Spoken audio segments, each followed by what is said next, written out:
Welcome back for more Walking Dead. We're doing something a little different today because when I was preparing all of my season 10 reviews for YouTube, I realized that I didn't have a review for 10:03.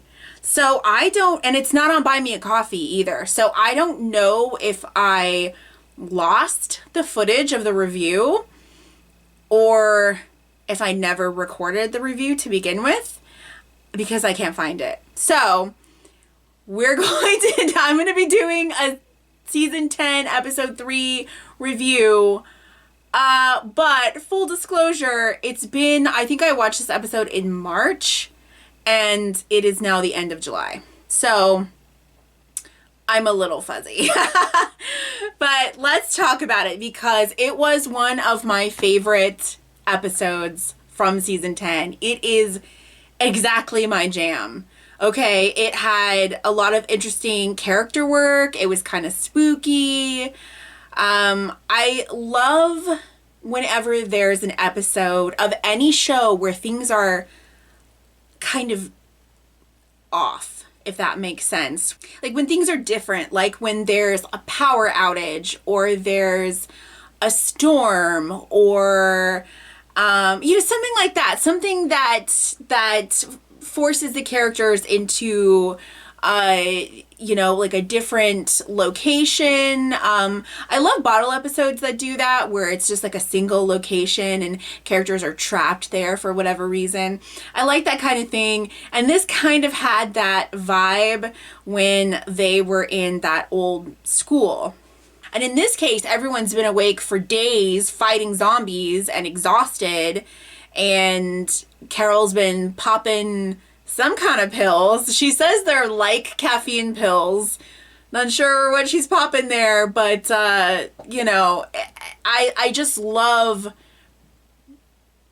all of that, to begin with. And then you add Carol seeing things, seeing ghosts. I love dream sequences. I love hallucinations. Like all of this is just like my jam. Like all of this is the shit that I love. And there was a lot of tension in this episode, and it was a different kind of tension than what we're used to, because there was a lot of, what is Carol going to do? What is Carol seeing? Like, what is real? What isn't real? There was a lot of that going on with this episode, which, again, I just fucking love all of it. I never quite knew what to believe, but in a good way. Was Carol really seeing what she thought she was seeing? Was Negan to be trusted? It was all brilliant. Carol and Daryl's bond it really shines in this episode. I loved that conversation about the story he told her about his dad. And I was bummed out that apparently that didn't really happen. But again, who knows what's real and what isn't real in this episode, And Daryl is clearly worried, but he's trying not to show how worried he is, which is like such a Daryl move. And it really fits with their relationship. Like, they understand each other so well, and they know that, like, they're both emotionally guarded, and so you wouldn't like smother the other person. They understand that you want to give the other person their space, but you still want to check in on them. And so I just love it how, you could tell how worried he is about her, but he doesn't want to show that he's worried. He's just like, all right, cool. It's, everything's okay. All right, I'm just checking on you. You good? All right.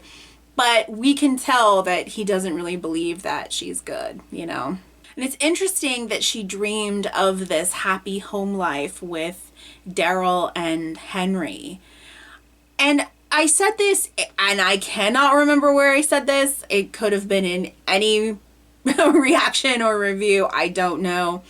But I do feel like sometimes the show likes to troll the Carol shippers. And I feel like that scene of, because it looked really domestic.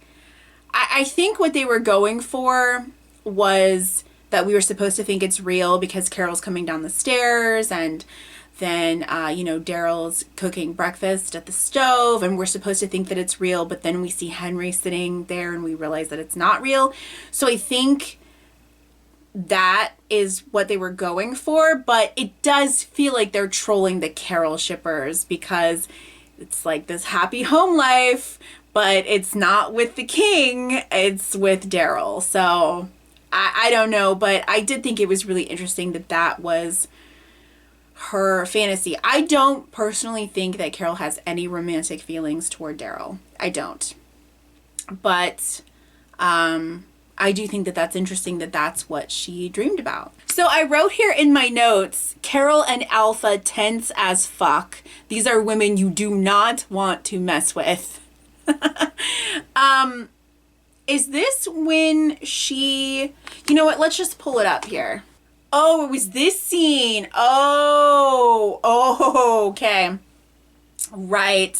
It was the scene when they go to the border where all of the Pikes are and they meet Alpha. Holy shit, that scene was tense. And the whole time I remember thinking, like, what's Carol gonna do? Like, oh, fuck. Like, is she gonna fuck? You know she was gonna fuck it up, but, like, God damn it. It's so good. Yeah, there was so much tension there. And literally, these are the two women that I would most not want to fuck with. And the two of them facing off against each other was just...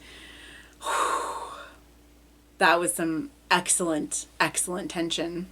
I wrote here the confrontation was electrifying. It really was. But Carol is also such a loose cannon. That's the other thing. Alpha was so cool and calm and calculated, and normally Carol is really strategic and really, calm and calculated as well. But in this particular scene, because she's been without sleep, because she's been popping those pills, and just lately in general, like in season 10 in general, she was such a loose cannon. You don't know what she's going to do. So I wonder what would have happened if she had just shot Alpha dead. The confrontation certainly wouldn't have been over if she had just shot Alpha, but I wonder what the next step would have been.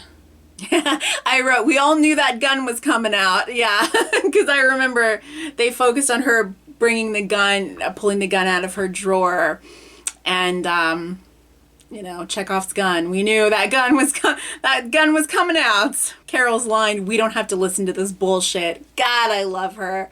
I love her. And Daryl's like, "Well, let's pack it up. We're done." He's like, "Come on, we're out of here." I love that scene so much. Carol's like, "We don't have to listen to this bullshit." And Daryl's like, "We're out. We're done." Moving on. Honestly, they should not have brought Carol. That was not smart. Daryl, of all people, should have known, do not bring Carol to this meeting. Tie her up back at Alexandria if you have to. But yeah, both of those women are absolutely terrifying. Like when Alpha's terrifying just in general. Carol is terrifying if you are not her friend. And the Aaron and Negan scenes were also incredibly tense. This was when Aaron was kind of spiraling, and I was a little bit nervous that he was really going to go off the rails and it was going to be another recycled character arc. You know what I mean? Because we do this with everybody. Like, everybody has this... when they lose somebody, they spiral in the exact same way. And I mean, honestly, that is a lot of what Carol is doing in this season, is spiraling in that very specific way that characters always spiral in The Walking Dead. They become loose cannons. They become, they go on this suicidal tear. It's not realistic because people don't always, people don't always react to grief and trauma in the same way. So it's annoying that The Walking Dead continues to do it, but it's a lot more interesting with Carol just because she's the much more interesting character. I was worried that they were going to try to spiral Aaron in that same particular kind of way, which does not suit his character. And I was glad that they dropped that after a few episodes. And it also felt really strange because Eric died years earlier. You could say that maybe Jesus's death sort of triggered that for him. But Jesus also died, I mean, probably, I'm not really sure about the timeline here in 1003, but a while ago. It was a strange thing that they were doing with Aaron. Maybe they just weren't sure what to do with him this season. I don't know. But they did resolve that pretty quickly. And then Rosita and Eugene, I wrote the nice guy was with self-awareness. Yeah, Eugene is a little bit of a nice guy. But I liked their conversation and that he had some self-awareness of what he was doing. Like, he literally said, you know, I'm befriending you to get in your pants. I mean, that's basically what he said. And most, you know, nice guys don't have that kind of self-awareness. So I really appreciated that. And I appreciated their conversation. And with Siddiq, I just wrote survivor's guilt. I think I wasn't sure exactly what was happening with Siddiq at this point, because clearly he had, you know, PTSD, but it seemed like he was suffering from like some kind of survivor's guilt. But I don't really, this is when he had his conversation. I'm just scrolling through the episode here. This is when he had his first conversation with Dante, when we're first introduced to Dante. So yeah, I think that's what's going on, is that, you know, he's got some survivor's guilt. Okay, well, I hope you got something out of this. I mean, it's really weird reviewing an episode like 6 months later. I did watch this episode like maybe 4 times because I absolutely loved it. Like I said, I mean, they leaned into the horror with this one. Like I said too, I love when things are kind of like not right. I love dream sequences. I love hallucinations. I love everything that they did was just perfect. I loved all the tension. I loved all the character work that they did. Like, this was my favorite episode until I saw Squeeze, and then I liked that one just a little bit better.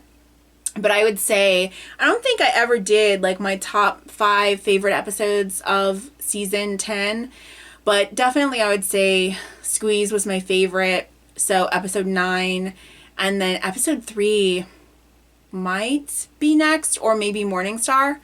So probably 9, 10, and 3. It's tough though. Season 10 was so fucking good. All right. Well, thanks so much for watching this weird ass review. Have a good one. I'll see you next time. Bye.